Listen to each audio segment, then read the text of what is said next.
title for that new book or creative work that you've been trying to iron out. Maybe your personal life mission or big decisions. All of those things have those moments of breakthrough or aha, deeper understanding, revelation. There's so many different ways to approach breakthrough. But there's two things I think about. The first one, for me, is the blind spot, or limited awareness.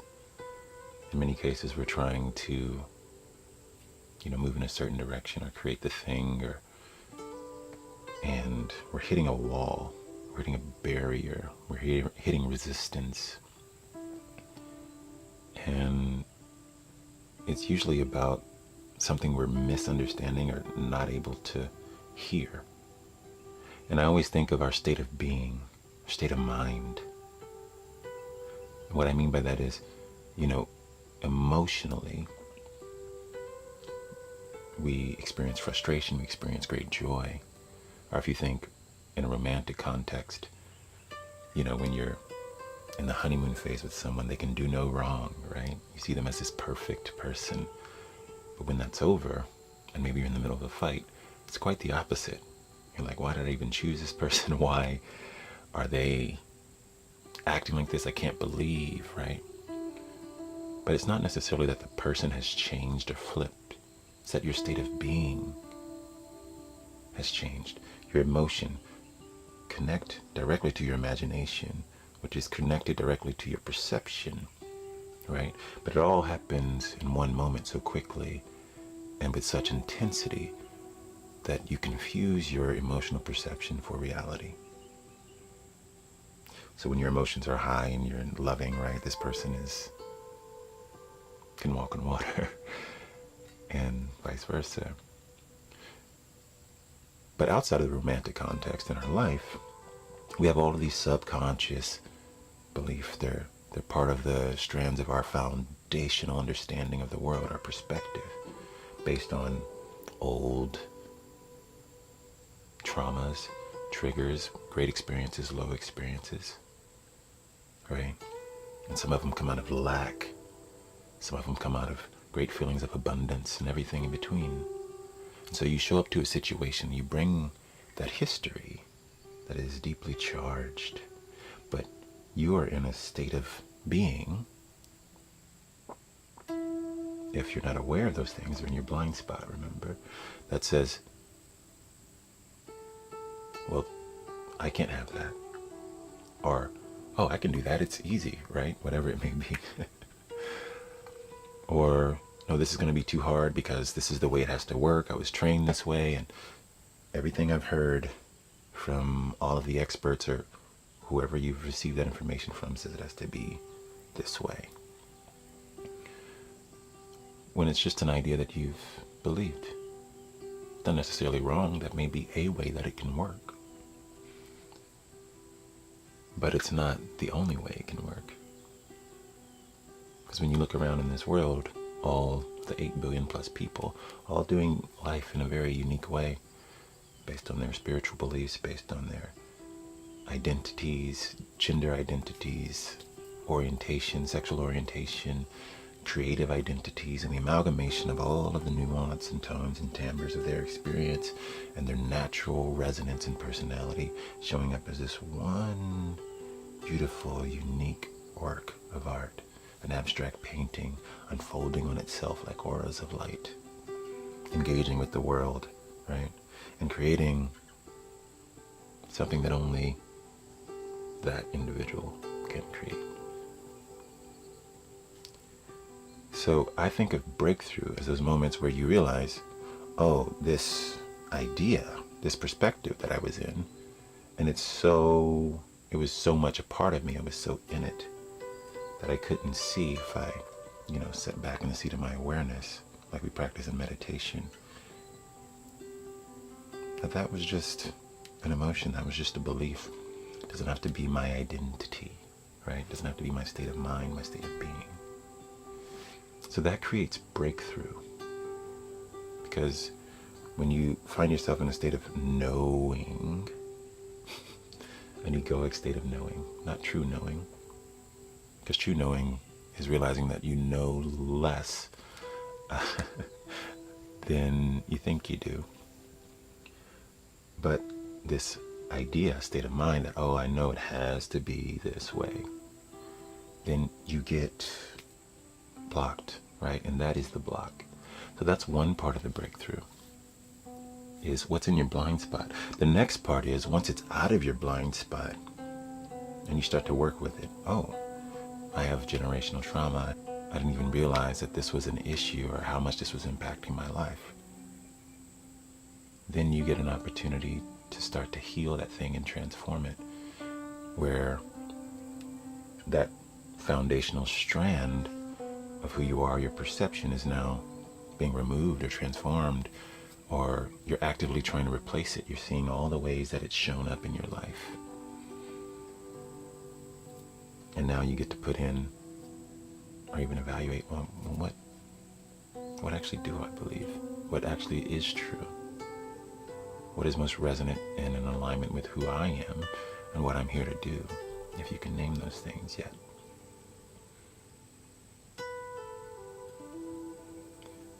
And in that space, right, that's where all the magic happens. Because you get to sit with yourself, you get to contemplate in your journal.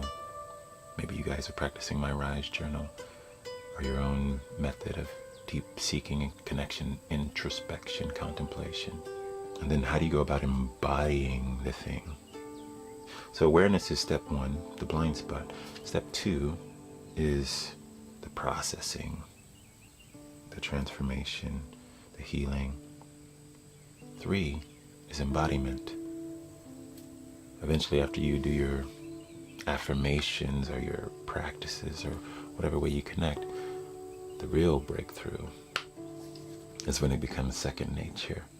And you look up and you're in a place that used to be very difficult to maybe honor your needs or honor your boundaries. And now it's like clockwork. It's like breathing. It's effortless. Ease, flow. So that's what I think a big part of breakthrough is. So now my question to you is, what are you calling in? What are you breaking through in this season? Whether it's embracing more flow and ease, or this desire to be understood, or creating this life of your dreams. It's really about increasing your self-awareness. And what I mean by that is stepping into your heart space. And instead of projecting outward, going inward, asking yourself new questions.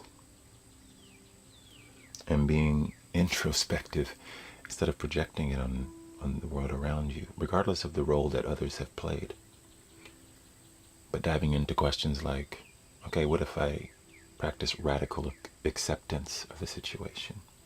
What if I took radical responsibility for my life, the role that I play in my life, the way that I am a co-creator of every experience? I'm half of every experience.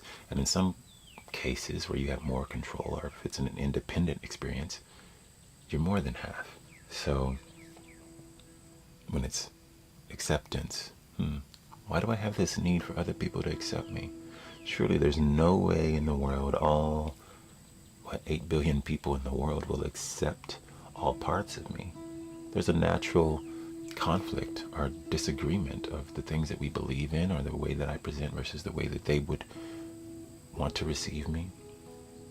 So why am I having difficulty accepting that? Is it because I've yet to accept myself fully?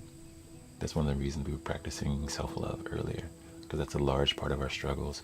Many of us are holding on to feelings of self-doubt or trying to assimilate into the group. And then we lead this mediocre life because we are trying to average what we want and what we don't want, right? And so we meet in the middle at average, and we wonder why we're not fulfilled. And it's because we slowly let go of alignment with our authentic self. What do you really want? Stay true to that. Along the way, life is going to present you opportunities, and the gateway to the authentic self is relationship. Those opportunities are when someone in your family speaks negatively about you, or a close friend kind of hits you with an angle of yourself you didn't see before, and now you're challenged to look at it. And it's hurtful because it came from someone you love, and maybe they didn't have the skills to speak it compassionately.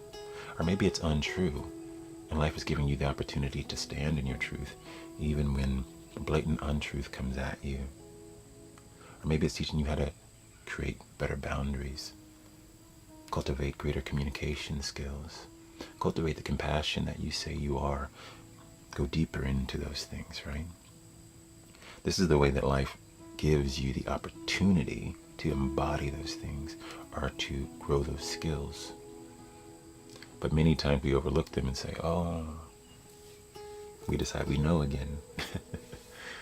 This person's just blah, blah, blah, this person. And they may or may not be, I don't know them. But we can't do anything about them. So we can take a moment to sit with our discomfort. What did that trigger within me? Triggered my own insecurity, most likely. I'm not validating or justifying their expression, but I am saying the way to break through those barriers is to build up your inner strength, to be more self-aware, to stay present, and to be in your truth. What am I called to today? What is my purpose? What is my mantra that grounds me? And what is my practice that helps me self-regulate my attention? Because that's the biggest thing. When something comes in, my attention goes, oh, bing, boom, boom, I'm triggered. And now the ping pong ball, my emotions and the thoughts in my mind is just bouncing off on old hurts, old patterns. Which is why I'm always advocating for mindfulness meditation. Whether you do it journaling, walking, physical activity, exercise, or you do seated meditation like we do every morning in the Beautiful Souls community. But this is about self-awareness, because ultimately, we are the editors of our story. Every experience we have, we are the editor of it. Someone says something, I can take it personally and go down the rabbit hole and go, oh my God, why did they do that? I'm in such torment. And maybe that's all you're available for in that moment. I'm not saying it's wrong. I'm just presenting our options. Another option that has been really empowering for me lately is to realize that what other people do is about them. So if they're spreading something that's hurtful or harmful or inconsiderate, then that's a reflection of their own hurt, harm, or inconsideration of themselves. So now what do I do with it? Because now it might have triggered some of my own old hurts. So maybe I'll take a moment just to ground it, remind myself these truths. So I want to encourage you all to honor what you need. Whenever you get a conflict, instead of centering your focus outward, use it as a mirror. Why did that impact me in this way? What about me and my history or my journey is being triggered right now in this experience? And how can I use this opportunity for my breakthrough? How can I free myself from giving other people the red button that says, make me uncomfortable? And the short answer is meditate. It's a new week. I want you to really make yourself available. Right? We talked about states of being in the breakthrough. Make yourself available to witness what you've never witnessed before about yourself so that you might heal and grow. It's one of my most resonant intentions for myself and the world, because life is so unpredictable. And you never know where those opportunities might come. in honor of Mental Health Awareness Month, I'm offering 2 months of the membership for half off. It's like 50 cents a meditation. Plus we're doing workshops, and in next month, beginning of June, we'll be doing one on forgiveness, which I think is a big one for a lot of us in here, letting go of those old hurts. How do we move through that? Whether you're a one and done kind of person, or it may take you a longer journey to get there. You may have to do it daily or at a regular interval. But the Beautiful Souls online community offering is all about seeing yourself differently, realigning through the process of deep listening, deep seeking, through meditation. Because if you can create a gap in your pattern, right, being here and riding that wave and not realizing you have that blind spot, and then sitting back in the seat of your awareness to see yourself play out these old patterns from childhood, then there's an opportunity in that gap. In that gap, that space to choose something new, to choose what's really true for you, to sit with that discomfort and make it familiar, so that when those things happen, you're still in your peace. Not only are you in your peace, you're in your power, and you choose what you know is right for you. And instead of taking responsibility for everyone's emotions, you just take responsibility for what's yours and let them tend to themselves, thus creating greater freedom for the collective. This is how healed people heal people. Before I go this morning, I want you to set a conscious intention.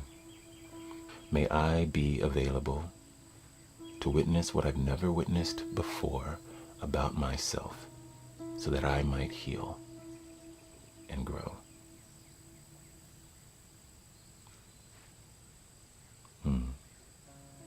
When you hold that intention, your entire state of being shifts, and you can see the world with fresh eyes. See yourself with fresh eyes. Just new pieces of information just trickle in and start cracking through that old concrete that's blocking your garden from growing. Much love and light. Peace.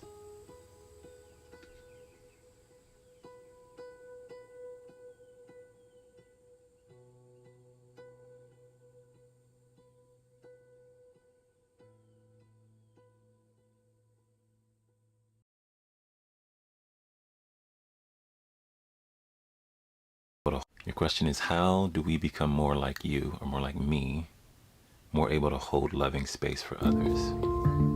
First, I want to say, the short, simple answer is to become more like you, your authentic self, not me, because that'll lead you astray, because you're not here to be me. Now, what that means more specifically is, when you're talking about holding space for others, it's really the art of learning how to do that for yourself, because you can't give what you don't have.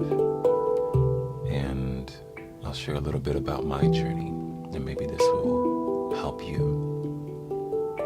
So for a long time, my survival strategy as a child was to show up as emotional support for my family, my parents, other people in my life, thinking that was the way that I would be seen, loved, and heard. I didn't know this at the time. But at a certain point, I lost myself and I reached my bandwidth.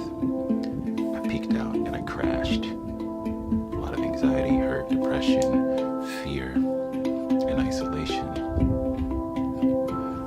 And as I began to dig deep into my why, deep into my hurt, deep into my healing, I recognized that I was practicing something that the Buddhists would call idiot compassion, which is essentially sacrificing yourself in an unhealthy way in order to show compassion to another. But grounded, wise compassion, compassion of the sages, is knowing that you have to show yourself compassion first, knowing that you have to learn how to really unconditionally love all parts of you and be present with all parts of you before you can show up for others. So for a long time, my focus was on my why. realizing that I spent a majority of my life doing what was normal, getting back to what we were talking about in the last question, assimilating into our society, but losing myself in the process. So doing what was normal instead of what was natural, what came naturally for me.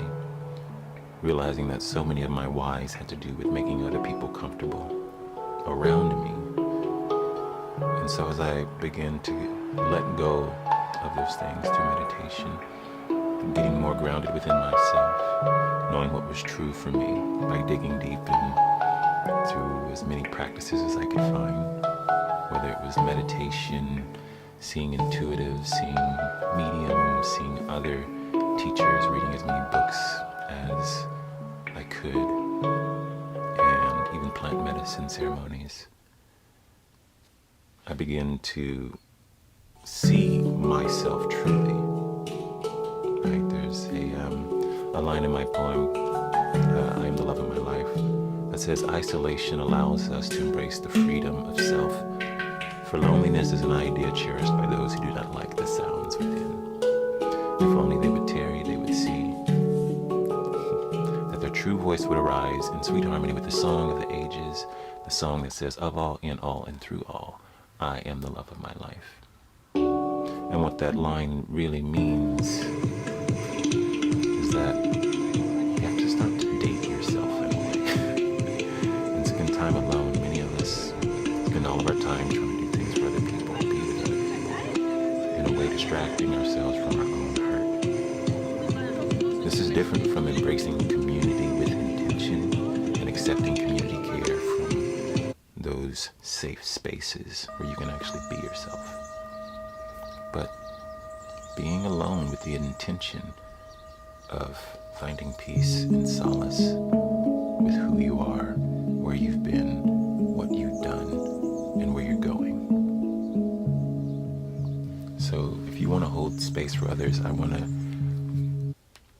would encourage you to ask yourself why. Really ask yourself, who am I on a soul level? If you let go of all of the physical attributes of your reality, gender, age, nationality, ethnicity, vocation, name, and really allow your heart to speak, then you will begin to get clear about who you are and why you are. And you won't have to ask anyone. It will arise from within naturally. Also, a shorter answer is meditate. In this society, we've been trained that doing is the way to be, but it's quite opposite. Being is the way to do. Being present is the only way you should do anything, and many of us are very absent. So cultivating the skill of mindfulness. And if you're looking for some support, I would encourage you to join us in the Beautiful Souls online community. Live meditation every morning, 30 minutes, 7:30 a.m. Central Time.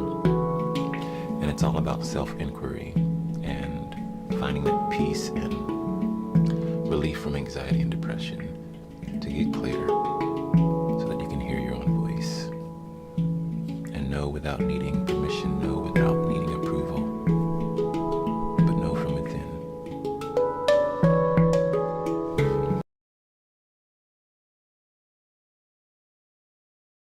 Your question is, how do we become more like you? What do you attribute your beautiful stillness to? Your presence is so calming. Meditation. I think I'm going to say this, and I think many of you might have a hard time accepting it because we see the world as we are and we're limited by our own experience. And so if you haven't experienced this, you might not believe it's possible, but there is a space that you can enter into within your awareness where you can see the things that are going on in the world, whether it's globally, politically, or in your local community or your family, that may be challenging or beautiful and bright. And you can witness it without being tossed and turned by it. You can know that something in this space of the world or in your life or in that community isn't right. And you can witness it without becoming it. And it doesn't mean you lack empathy. It doesn't mean you're not connected. It doesn't mean you're cold or suppressed. There's a fine line to this all.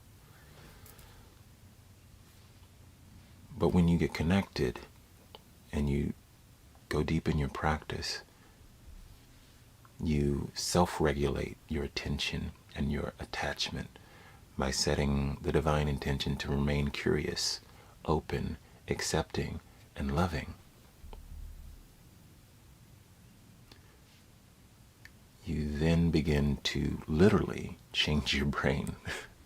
There are scientific studies done by a researcher at Harvard, Sarah Lazar, that literally show an increase in gray matter, neuroplasticity, new neurons firing and wiring together.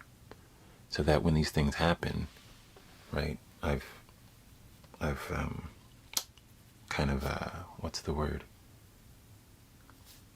I've clipped the wires on the bomb, so to speak, so that I can witness it and I know it's there and I can send my love, or I can show up in other ways. And but deep in your practice, it's in gray matter. I've wires on the any so to trigger here anymore. So I'll say I can find becoming sensitive and I can journey it because it's in like change the way I really. But those things, I've clipped the ones firing and wiring together, so that when these things happen, by a researcher at Harvard, Sarah Lazar, that literally show an increase in gray matter, neuroplasticity, new neurons firing and wiring together, so that when these things happen, right, I've kind of, what's the word? I've clipped the wires on the bomb, so to speak, so that I can witness it and I know it's there and I can send my love, or I can show up in other ways, empathetically. But those things aren't attached to any kind of trigger over here anymore. Or I'll say less, because it is an ongoing journey. I don't want to pretend like there aren't moments that are difficult. But there's a lot less of that in my life now, and it's because of meditation. That's why I'm always advocating for mindfulness and meditation, because it's literally changed the way I experience the world. It's changed my brain, literally. So much so that I know many of you feel the energy coming through me. And there's a lot of things that we really don't know. Science is powerful, and it's our greatest tool to prove, in a tangible sense, whether something is true or not. But my personal experience with meditation and that practice, words cannot express. That's why I've created the Beautiful Souls community. That's why I show up the way I do every day, because I'm not attached to social media in that way anymore. My intention is only to show up and offer gifts of what you're really looking for, which many of us get online to escape, to cope. And I want to provide a source of hope and change and growth and healing and transformation through a little moment to connect with your heart. And I've gotten messages from many of you saying, oh, it's transformed my mornings. I didn't know I needed it. It's a single minute. Those are a micro meditation of their own. So I really encourage you, if you're resonating with who I am and what I'm offering and how I show up, the same is available for you. There's no need to keep it at bay. It does take consistency, showing up every day with that intention and allowing yourself to move through all of those challenges and those heavy experiences. But the beauty is, once you've allowed yourself to experience it,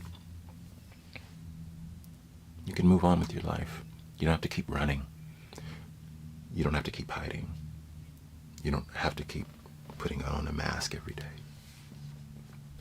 You can just allow your truest self to be seen and know that that's more than enough. Because that's the only thing that's holding you back is your fear of what others may say or do in response to who you really are. And maybe you know that some people in your life won't resonate with that. And so you're afraid to lose them, and that's okay. I'm not judging you or anyone in that stage of their journey. But what I am saying is to be free of that fear, you have to face it. And facing it means putting it into action, which simply means showing yourself and recognizing that this complex reality that you've created in search of belonging has actually taken you further away from it. That's the hindrance, because you don't truly belong to that group. Your mask might. But when you show yourself authentically, then those who resonate with who you are will show up. And that is your tribe. That is where you belong. So allowing yourself to be seen is one of the greatest gifts you can give to yourself and to the world. How do I navigate through impermanent times when everything is moving, good and bad, and the next steps are unknown? Such a great question, but I want to just kind of bust your perception wide open. Life is impermanent, all of it, every bit of it, every moment. You are only holding the illusion of some kind of security or finite reality, that what is today will always be. So when you ask me that question, how to navigate through it, the bigger question is, how do I navigate through life, and how do I let go of my attachment to permanence and embrace impermanence? There's a book that I love called The Wisdom of Insecurity by Alan Watts. A good friend of mine recommended it to me years ago, and it transformed my whole relationship to it. Because the other part of what you're talking about here is, well, how do I define myself? Right? We create all of these attachments. Oh, my name's Joel. Oh, I'm a black man. Oh, I'm of a certain age. Oh, I'm a musician. Oh, I'm a meditation teacher, whatever it might be. It's not who I am. Those are things that I do. Those are things that I enjoy. Those are part of the way that I share and express myself. But that's not who I am.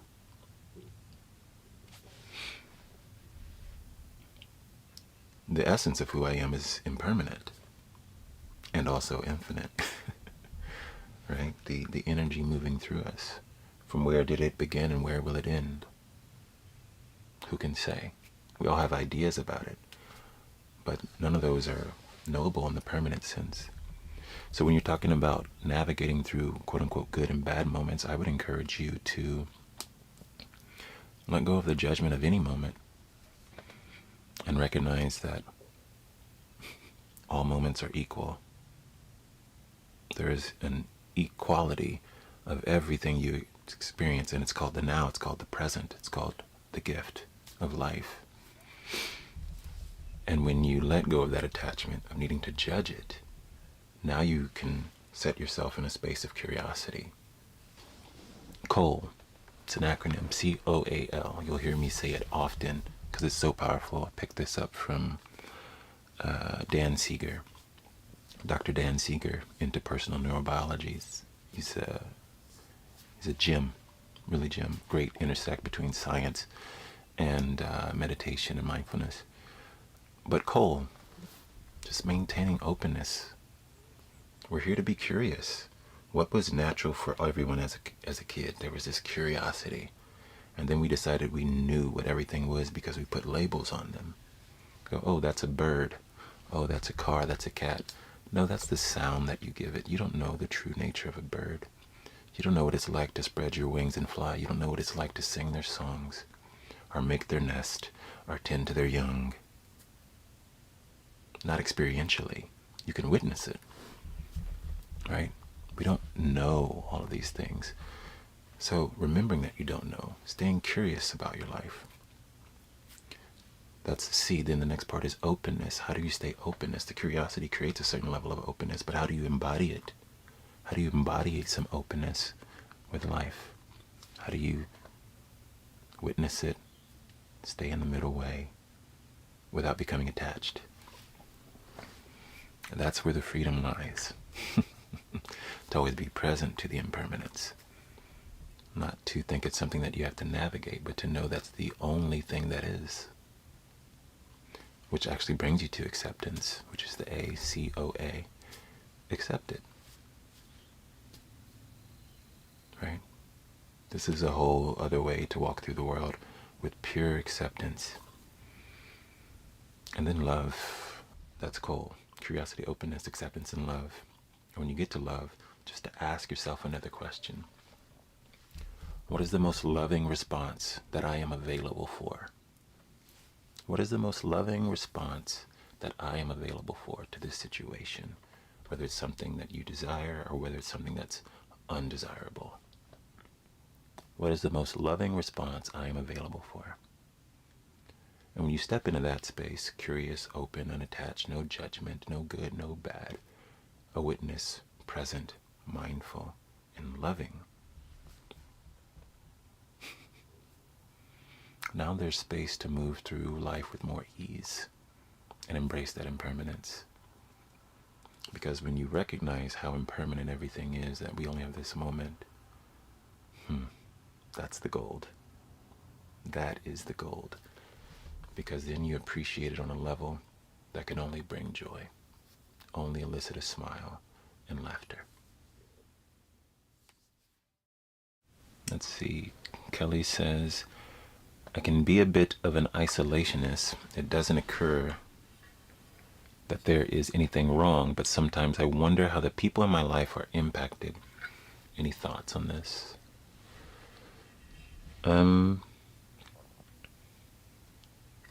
Yeah, I guess a few things. I think if that's natural for you, honor that with love. If that's where you feel happy, if that's what resonates, honor that. There's nothing wrong if you are more of an isolationist in general. The next part, like wondering how those in your life are impacted in it, I think that's also natural. And I feel like the question has undertones of, is this right or wrong, or is that okay? And it's all okay. And if this is a new honoring of who you are, so it's a shift in your relationships, giving them time to adapt. But also, if they're on your heart, then you can be the one to initiate contact and check in if you want to have more conversation about it or communication about it. But I think if you reach a point where you have a bit of worry within, trying to get to the root of that worry, right? What is this about? What is this the fear of? And then making space for anything that arises to sit with it. Oh, is this a fear of rejection? Maybe now they won't like me anymore. Or is this something else? Staying curious, right? And in moments where you may not be able to see through linear processing of the brain, asking the mind within the heart, the intuitive wisdom, and holding space for those answers to arrive.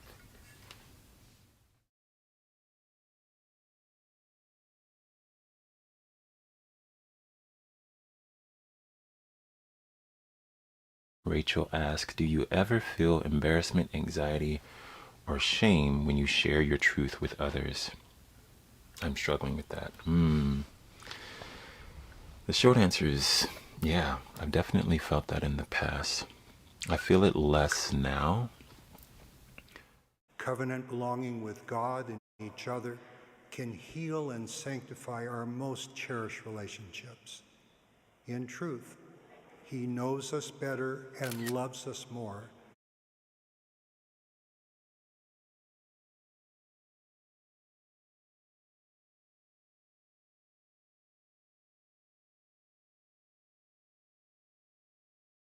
And that's because I've shifted my strategy around how I engage with others. There's certain people in my life who I feel have very clear boundaries about their ability to receive my truth in certain ways. They have their boundaries, I have mine, and I accept those and I respect those. Now, when it comes to new people in my life who I may not know very well, my approach has always been to be gentle and open. But I think the deeper question here is this that comes up is, what is your why? So, is it to be seen or is it to be accepted? Those are not those are not the same thing. So what I mean is sometimes we'll share our truth because we want another to accept us, or we want sometimes even to manipulate the situation and go, oh, you should believe as I believe, or you should think the way I think.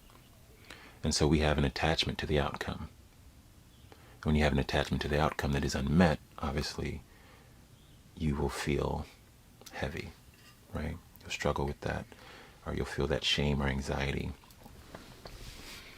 But if your expectation is only to practice the art of being yourself, accepting all outcomes, I do this thing where I go to both extremes, right? The brightest side might be, oh, they accept it, they fully resonate, they're almost the same way, and now we're the best of friends. And the worst is they really don't resonate and they ghost me or something like that, right? But accepting that, oh, one, not everyone in this world is going to love who you are, how you show up. They're just not. There are too many variants of how we can show up. 8 billion and counting alive right now. There's no way, right? And if you think of it as frequency and color, there are certain colors that go well together. Certain sounds, tones that go well together. And there's certain souls, the frequency that we hold as souls. Beliefs, ideas, ideals, language, age, right? Perspective, perception. So once you connect to the reality of that and let go of your illusion that maybe I'm doing this just to be seen. I'm not saying that this is what you specifically are doing. This is speaking generally. Or maybe I just want to be accepted by this group. Then there's a certain level of freedom, and you get to learn how to build that strength within that is free of the attachment to the outcome. And that's a big one, because the illusion of control sneaks in all of these precarious ways. And it's kind of this dance. You kind of like snuff it out on this one segment of your life, and it shows itself over here as this little sneaky vine making its way along the boundary. But when you feel that, I would ask myself, I think I was attached to the outcome. Why was I attached to the outcome? Right? It's probably because I've yet to accept myself fully. Right? Or it could be any number of things. Your journey may be different than mine. But allowing yourself to stay curious about your why and not projecting it on the other, but looking within. Because when you're communicating with other people, you don't have any control over what they're going to do or not do. You should always try to maintain a detachment from the outcome. And surrender to that part of the impermanence of life. And in place of that, continue to turn your attention inward to self. So I want to share this meditation with you because many of you are asking me about moving through a lot of heaviness and what it means to isolate, boundaries with family.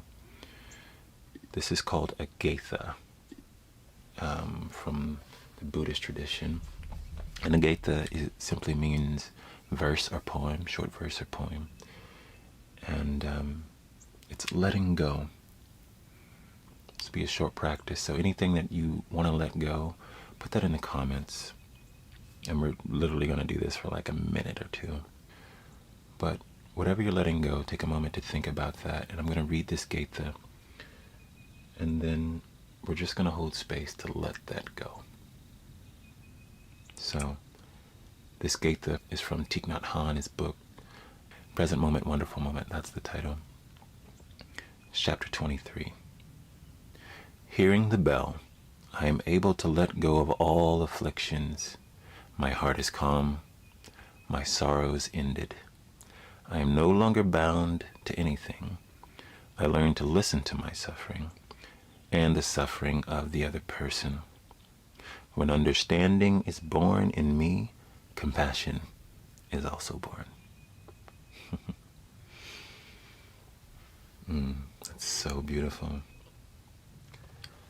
So now I want you to hold the intention for whatever it is you want to release. And I'm just going to play guitar for literally a minute or so. And during that minute, I want you to connect to your breath very mindfully. And with each exhale, let it go. Whatever it is, I see some of you are writing fear, some are writing anxiety, suffering, unwanted attachments, whatever it is. Let it go as effortlessly as you breathe. Okay.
The love, light, and truth within me honors the love, light, and truth within you.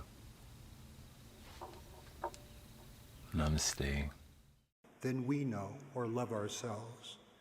In truth, when we covenant all we are, we can become more than we are. God's power and wisdom can bless us with every good gift in His time and way. Generative artificial intelligence, AI, has made great strides in language translation. Long gone are the days when a computer might translate the idiomatic phrase, "The spirit is willing, but the flesh is weak," as, "The wine is good, but the meat is spoiled." Interestingly, repeating extensive examples of a language teaches a computer a language more effectively than does teaching a computer the rules of grammar. Similarly, our own direct, repeated experiences may be our best spiritual way to learn the gospel languages of warmth and reverence, service and sacrifice, and covenant belonging. So, where and how does Jesus Christ speak to you in love? Where and how do you hear his love spoken here? May we each learn to speak and hear his voice here in our hearts and homes and in our gospel callings, activities, ministering, and service. In God's plan, we will each transition one day from this life into the next life. When we meet the Lord, I imagine him saying with words of instruction and promise, "My love is spoken here." In the sacred name of Jesus Christ, amen.